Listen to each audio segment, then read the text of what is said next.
All right, so when it comes to posture, it needs to be at the top of our list of things to work on in order to rebuild our foundation.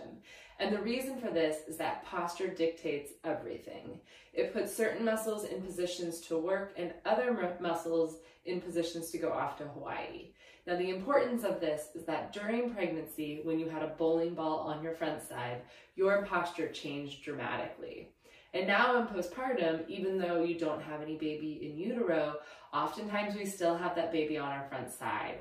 And so it's really common to remain in pregnancy posture during postpartum. And it takes a conscious decision to get out of it. Now, the reason we want to get out of it is because pregnancy posture shuts off our butt and shuts off our abdominals, our two main stabilizers. And we really want those guys to come back.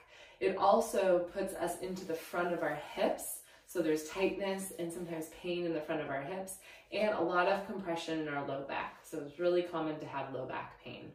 So for posture, everyone's a little bit different. So I'm going to walk you through what I typically see, and then I'm going to walk you through how to find what version you are and how to find what I call neutral posture. So typically what I see in pregnancy posture is that the hips sit in front of the shoulders, and this during pregnancy is to offset the weight of the bowling ball. Our rib cage is also flared upward. So if we were to think about our nipple line as being headlights, those headlights tend to be flared upward. And the reason for this is that the rib cage had to flare up to make room for baby in utero in third trimester. Now what that leads to is a big compression in our low back. So our pelvis usually does a little tuck under, which leads to a gripped butt and a gripped pelvic floor. So oftentimes people think that they have this big arch in their low back and they think it's because of their pelvis, when in reality it is their flared rib cage and the pelvis itself is actually tucked under. So the result of this is the abdominals are off, the pelvic floor is gripped, the butt is gripped, the low back is compressed. And it's just not a happy territory, and it doesn't bode well for a strong foundation to put strength on. So how do we get out of this? And if you are not the typical, then don't worry. I'm going to talk you through how to find where you are and find neutral from there. So if you take your hands on the front hip bones of your pelvis, the two hard hip bones here, and you bring them down a little bit and a little bit to the outside, you're going to be putting your fingers on your hip flexors. Now this same area would be like if you were squeezing into pockets of small jeans. So I want you to put your hands there, and I want you to go through some pelvic movement. So I want you to think about your tailbone as if you had a tail, and I want you to tuck that tail underneath you, so between your legs. We call this a posterior pelvic tilt, or a tuck under. What you'll feel is when you go to the extreme of that, the front of your hips get really, really hard, that muscle in the front. And that means that in that tucked position, the front of our hips are holding us up. If you think about that tail and you untuck that tail or even flare it outward, you'll feel that you get some softness in the front of your hips. So that means that the hips are no longer working. If you go to the extreme end of that, you're going to get some low back tension because we're compressing the spine. So neutral pelvis is going to be the middle place between those two extremes. Another way to find it, my favorite way, is to tuck your tail under, find those hard hips, and then to untuck that tailbone or stick that butt out until you get soft hips, but don't go any further. Just stop right when you get the soft hips. That tends to be about pelvic neutral. So now that we're in pelvic neutral, we want to address our rib cage. We can do the same thing where we go through the extremes. So if you were to think about those nipple lines as headlights, we can take those headlights all the way up. You're going to feel compression of your low back and your abdominals shut off. And you can take those headlights all the way down to the ground. You'll feel a stretch through the low back and you'll feel some activation of the abdominals. Right in the middle, when our headlights are on a horizontal, that is neutral. Now, what you might experience is that as you go to move the rib cage, your pelvis moves with you. So one of the first steps of finding neutral posture is finding what we call dissociation of the rib cage and the pelvis. So being able to move the rib cage on top of a still pelvis and being able to move a pelvis on below a still rib cage. So that's something to practice. In the meanwhile, try to maintain those squishy hips and find that neutral rib cage to the best of your ability. Now, your third thing you want to check in with is where you are landing on your feet. We want to be all the way on our foot, so not back on our heels, not over on our toes, but right in the middle. You want to feel the ball of your heel, the ball of your big toe, and the ball of your little toe equally. That's going to ensure that not only is our pelvis in neutral and our rib cage is in neutral, but that they are stacked straight over our feet. Now, in this posture, we should feel a little bit of tension over our abdominals.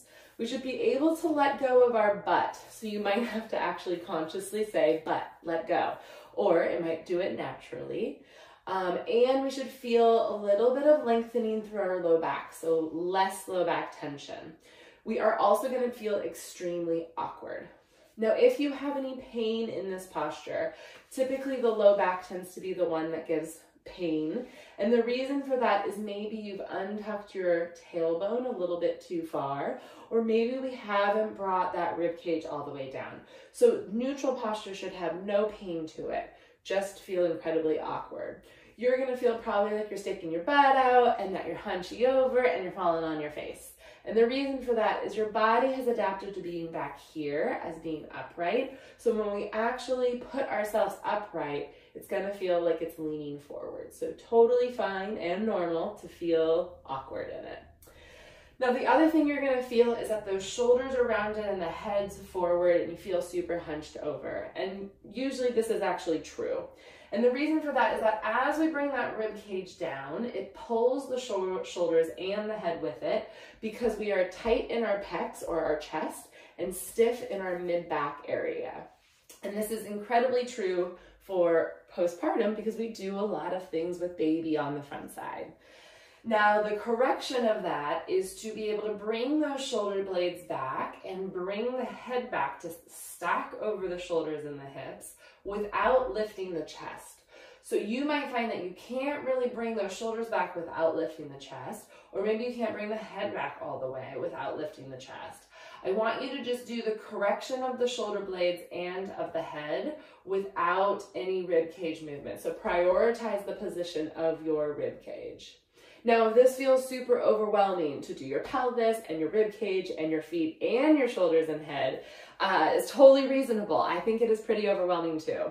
So I like to take the shoulders and the head as phase 2, as long as you don't have any shoulder pain or headaches or neck pain. If you've got any of those pains, then you're going to need to make your phase 2 sooner than later. So that is neutral posture in standing.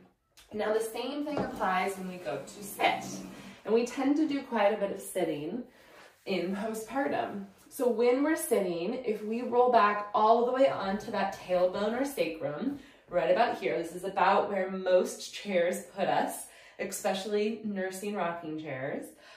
So in this posture, what you're gonna feel is you're gonna feel that the front of your hips are pretty hard. So if you were to roll forward onto your sit bone, so those are kind of the bones kind of at that gluteal fold. If you roll forward onto those sit bones, you might have to scoot forward in your chair. You'll find that you can now put your fingers in the front of your hips. And that tells you, oh, I'm in pelvic neutral. Now the next thing to check is, is my rib cage in neutral? So sometimes as we go to roll forward onto those sit bones, we also lift up at the rib cage. So find those sit bones and then make sure that the headlights are on the horizontal.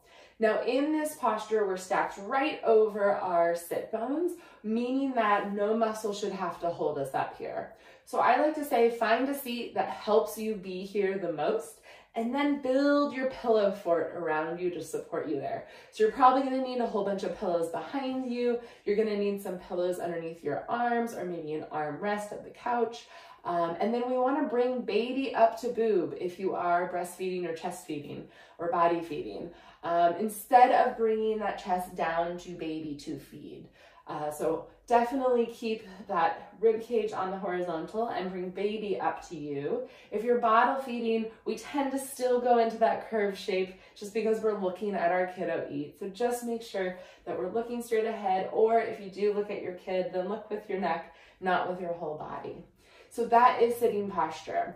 And I find that posture in general can be the biggest game changer for whether or not in your given day you are really making progress with your rebuilding of your foundation or continuing to drain the tank of your body in early postpartum. So it's a lot of mental attention. It's something that's a full-time job trying to get there. It's not rewarding whatsoever, but just know that if you're 5% closer to neutral, it's going to be a huge gift on your body and also be a very big step in finding your abdominals and finding your core stability and pelvic floor health right away.